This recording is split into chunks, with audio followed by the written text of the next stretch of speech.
உங்கள் வாழ்க்கை ஒரு ரோட் ட்ரிப் மாதிரி இருக்குன்னு நினச்சிக்கோங்க. ஆனால் அந்த ரோடும் தீப்பிடிச்சு எரியுது, காரும் தீப்பிடிச்சு எரியுது, கூட நீங்களும் தீப்பிடிச்சு எரியுறீங்க. ஆனாலும் தொடர்ந்து கார் ஓட்டிக்கிட்டே போகிறீங்க. அப்படின்னா நீங்கள் ரொம்ப சோர்வாக இருக்கீங்க, அதாவது பேர்ன் அவுட் ஆகிட்டீங்க. பேர்ன் அவுட் அப்படிங்கிறது ரொம்ப நாள் அடக்கி வச்சுட்டு இருந்த ஸ்ட்ரெஸ்ஸுக்கான நம்மளோட ரியாக்ஷன். இதனால மனசு சோர்வு, உணர்ச்சி அலட்சியப்படுத்துறது, உடல் சோர்வு எல்லாம் வரும். பொதுவாக எல்லாரும் நிறைய வேலை செய்கிறது தான் இதுக்கான காரணம்னு நினைக்கிறாங்க. ஆனால் உண்மையில் ஆஃபீஸ்க்கு வெளியே கூட இந்த பேர்ன் அவுட் ஸ்டேஜ் வரும். இந்த பேர்ன் அவுட் நிகழ்வு பொதுவாக 5 ஸ்டேஜஸாக வெளியே தெரிய வரும். இது ஹெல்த் கேர் ப்ரொஃபஷனல்ஸ், டீச்சர், புது parents, long term health issues இருக்கிறவங்களுக்கு, அப்புறம் தேவைக்கு அதிகமாக சாப்பிட்றவங்க அதிகமாக பாதிக்கப்படுறாங்க. இது அடுத்து சொல்கிற மாதிரி வெளியே தெரிய வரும். முதல்ல ஹனிமூன் ஸ்டேஜ். இது ஒரு புதிய சேலஞ்சை சந்திக்கும் போது நம்ம எக்ஸைட்மெண்ட்டாகவும் சந்தோஷமாகவும் மோட்டிவேட்டடாகவும் இருப்போம். அதனால் அதிகமான ரெஸ்பான்சிபிலிட்டிஸை எடுத்துக்கிறோம். அடுத்து மன அழுத்தம் ஆரம்பிக்குது. ஆரம்பத்தில் இருந்த உற்சாகம் உங்கள் டெய்லி ரொட்டீன் ரியாலிட்டினால் அப்படியே கம்மியாகுது. முதல்ல ஒரு மாதிரி டயர்டாக ஃபீல் ஆகும். நம்ம தலையில் எடுத்து போட்டுக்கிட்ட எல்லா வேலையையும் செய்ய முடியாமல் பதட்டமாக இருக்கும். அடுத்து மெதுவாக ஸ்ட்ரெஸ்ஸுக்கான அறிகுறிகள் வெளியே தெரியும். அதனால் உங்களோட விஷன் எல்லாமே ரொம்ப நெகட்டிவாக தெரிகிற மாதிரி இருக்கும். மற்ற விஷயங்களில் உங்களோட கவனத்தை செலுத்த போதுமான நேரம் இல்லாததால் நீங்கள் தனிமையை உணர ஆரம்பிப்பீங்க.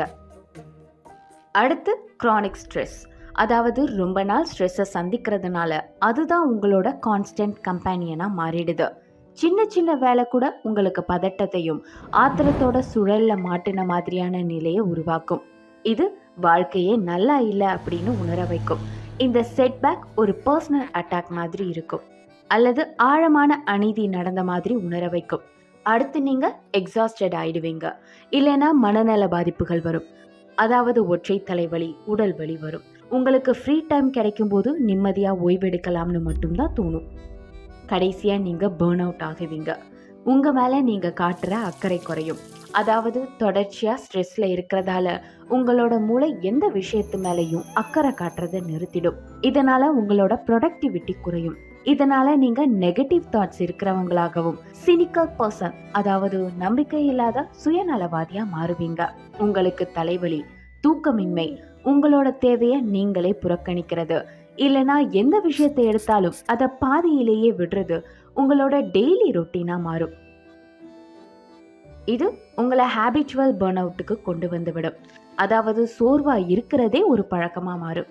இப்படி தொடர்ச்சியாக ஸ்ட்ரெஸ்ஃபுல்லாக இருக்கிற நிலை உங்களோட புது இயல்பாக மாறும்.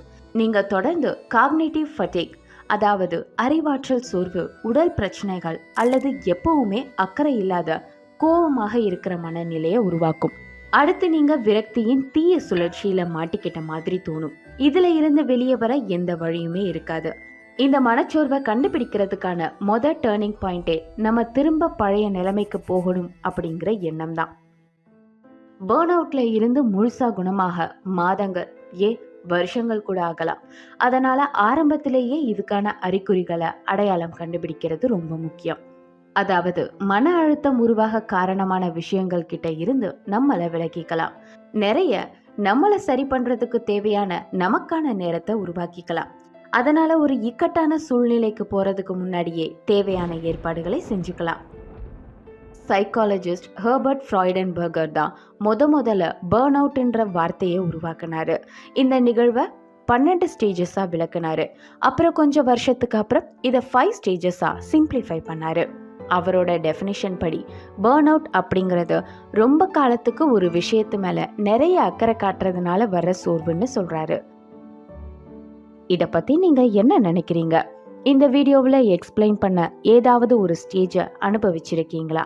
அப்படின்னா அதை எப்படி கண்டுபிடிச்சிங்க? அப்புறம் அதில் இருந்து எப்படி வெளியே வந்தீங்க? உங்களோட கருத்துக்களையும் நீங்கள் பயன்படுத்தின ஸ்ட்ராட்டஜிஸையும் கீழே கமெண்ட்ஸில் சொல்லுங்கள்.